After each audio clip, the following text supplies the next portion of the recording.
Hello children, today we'll be doing the third module of the lesson Birdman of India. In the first two modules, we saw how Salim Ali was interested in birds from his very young age. He had a special bond with BNHS. After his education, he tried to find a job, but when he did not succeed, he thought of taking his hobby as his profession. Even his wife, Tehmina, had advised him not to take up a job which he could not enjoy. So in 1930, he went to BNHS with the suggestion that he will study the Indian birds in a systematic manner. He did not ask for a salary, but he wanted the daily spending, the expense, to be given by this BNHS. They agreed, and for the next 20 years, he continued with his survey. He visited almost all the nook and corner of the Indian subcontinent. His wife, Tehmina, also accompanied him in all his trips. Whatever he saw, whatever he observed about each bird, he wrote it in a very beautiful language.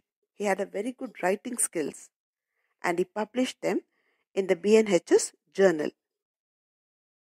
The biologists and ornithologists all over the world admired his writing skill. Now I move on to the next paragraph, page number 83, the second paragraph. For Salim Ali, these 2 decades were a time of both achievement and sorrow. In 1939, Tehmina, who went along with him on all his expeditions, died suddenly. For months, Salim was directionless and stayed with his sister in Mumbai. He slowly recovered only when he restarted his work. 2 decades means, children, 20 years. Expeditions means a long trip, a long journey. So for 20 years he roamed the subcontinent, studying birds, their behavior and their habitat, and wrote it, isn't it? People all over the world admired his writing skill. But this 20 years or this 2 decades was a time of both success and loss for him. He became a famous ornithologist. But in 1939, he lost his wife, Tehmina. She was his friend and companion. They both shared many common interests. She accompanied him in all his trips, all his journeys. So when she died, Salim Ali was heartbroken. He did not know what to do. The word directionless means did not know what to do, unable to decide. He was so sad that he left his job and he lived with his sister for many days. He lived with his sister in Mumbai. After some time, he restarted his work. Slowly, he recovered and he became busy with his work. Now the next paragraph. In 1941, Salim Ali published the Book of Indian Birds. It was an instant success, and the income from it enabled him to repay his debts. Jawaharlal Nehru read it and liked it so much that he sent it as a birthday present to his daughter Indira Gandhi. It opened my eyes to a new world, Indira said years later. For the first time, I paid attention to bird songs and was able to identify the birds. Instant means immediately, on the spot. Enabled means to be able to. The word debts is pronounced as debts, which means money that a person is bound to pay to somebody from whom he has taken. So all his writings he used to jot down in a very beautiful manner. I told you he had a very beautiful writing skills. And whatever he observed and whatever he studied about the birds, He wrote it and published in a book named The Book of Indian Birds. The book became an immediate success. He made some money by publishing this book. I told you, children, the way he used to present these birds, their habitat, their eating habits, the way the birds live, it's a very, in a humorous way, in a very beautiful manner he used to write. So people enjoyed reading his books. The book was humorous as well as full of information. The money earned from this book helped him to clear his debts. Jawaharlal Nehru also read this book. He liked it so much that he gifted it to his daughter Indira Gandhi on her birthday. After reading this book, Indira Gandhi said that this book had helped her to see the nature in a better manner. She started observing the animals and birds around her. She even started paying attention to the birds' songs, and she was able to identify the birds. Now, the next paragraph. He made countless friends like Sidney Dillon Ripley, a young zoologist with the US Army in Sri Lanka, who later became Secretary of Washington's Smithsonian Institution. The two men would later work together to publish the 10-volume Handbook of Birds of India and Pakistan. The word countless means many. So Sidney Dillon Ripley was also a very famous zoologist who was with the US Army, and he also became the Secretary of Washington Smithsonian Institution. That is also a very famous institution. Now, Salim Ali and the Sidney Dillon, they had decided to work together to publish a book. 10-volume book means the book will have 10 volumes. And the name of the book was Handbook of Birds of India and Pakistan. So he had many friends, children. He used to keep on traveling. And his way of writing was so good that the other zoologists, botanists, or ornithologists became very friendly to him. He was a very social, a humorous man. So many ornithologists wanted to work with him and write about their journals. They wanted to publish book with him. Now, I move on to the next paragraph. Salim Ali loved writing letters, keeping in constant touch with his friends, or voicing deep concern for the environment. The creation of the Bharatpur and Karnala bird sanctuaries, the decision not to destroy Kerala's Silent Valley, to build an electricity project, and many other similar events were due to his skill of writing powerful letters to prime ministers and forest officials. So children, for 20 years he roamed around the subcontinent of India, you can say, studying birds and writing about them. He understood that with civilization or with modernization, the habitat of the birds are destroyed. So he wrote many letters to the forest officials and to the famous prime ministers and presidents to stop human civilization activities in such areas. The main 3 sanctuaries about which the Salim Ali talked, they are the Bharatpur and Karnala Bird Sanctuary and Kerala Silent Valley Sanctuary. Now, Bharatpur Sanctuary is located in Rajasthan. It has more than 1,000 varieties of birds.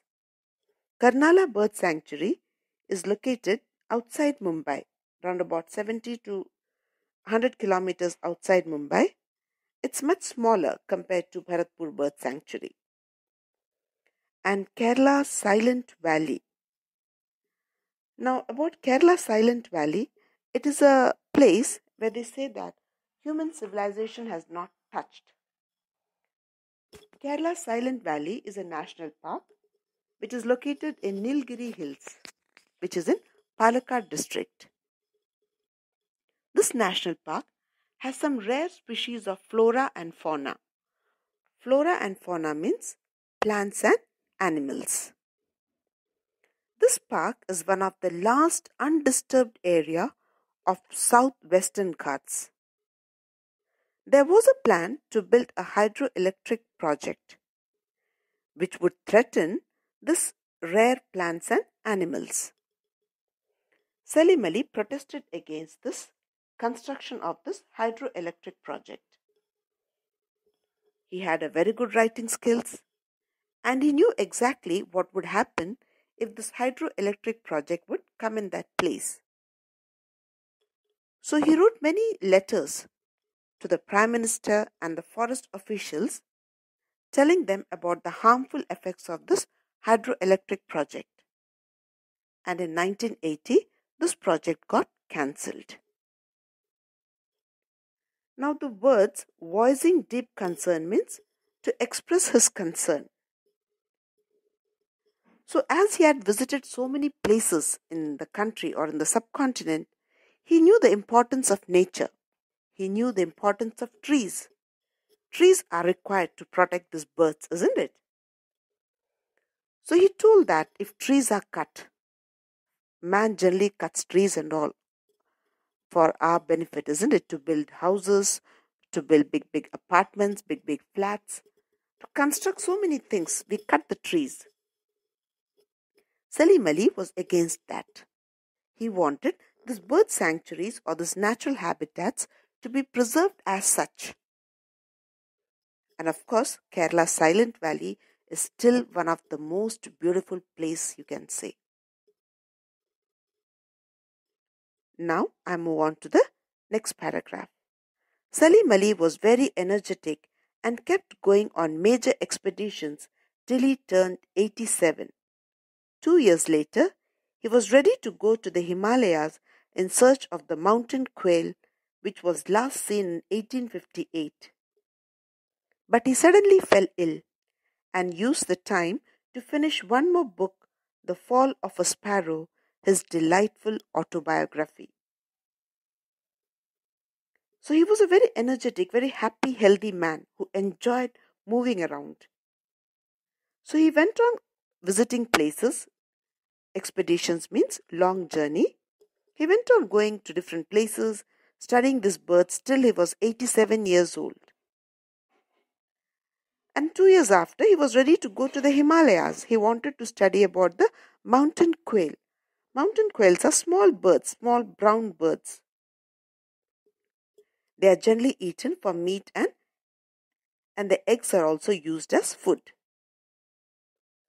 These birds had been, you can say, they are sort of endangered species and was last seen in 1858. Salim Ali wanted to travel to the Himalayas to study about these birds. But he suddenly fell ill and his health did not allow him to travel. So he used that time to complete one more book. The book's name is The Fall of a Sparrow, which is actually his autobiography, children. The word delightful means happy. So he wanted to write about his happy life, how he visited different places, studied about these birds. It's a very beautiful book. Now, the next paragraph. One of Salim Ali's last wishes was to set up an ornithological institute in Mumbai. In April 1987, he flew to Delhi to attend a seminar to encourage the ministers about the need for the institute. So he wanted actually to set up an ornithological institute in Mumbai, that is, an institute exclusively for the study of birds only. So he attended a meeting in Delhi. Seminar means a meeting, a group discussion. He wanted the ministers to come and understand his problem, and he somehow wanted to set up that institute. 2 months after that, he died. Now, the last paragraph.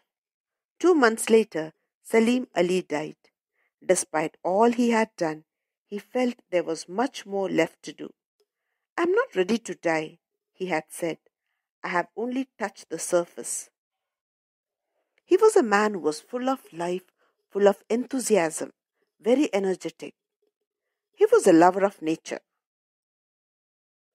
So though others feel that he had done a lot in the field of the study of birds, but according to him, he had just touched the surface. That means it was just the starting of the study. A lot of studies and lot of experiments and lot of investigation had to be done to know more about these birds. He was not ready to die. Till the last moment he was energetic, full of life, visiting places, writing about his visits, about the birds what he had studied. But unfortunately, he died and he felt that his work was not complete. So you see, children, how Salim Ali, from his very young age, he was interested in birds. He took his hobby as his profession. He enjoyed doing that. So when you do a job which you really enjoy, it becomes a passion for you then, isn't it? For many years he studied about the birds. So many articles, so many research work he has written about the birds. He also got a life partner like that. Tehmina was also very much interested in travel. She was interested to accompany him in all his travels, expeditions. And they really enjoyed life. Initially, when he was very young, he hunted a few birds. But then, when he started with his research, with his studies on birds, he did not want the birds to be killed. So because of his huge work in the field of ornithology or in the field of birds, he is called as the Birdman of India. Now, I come to the end of the third module.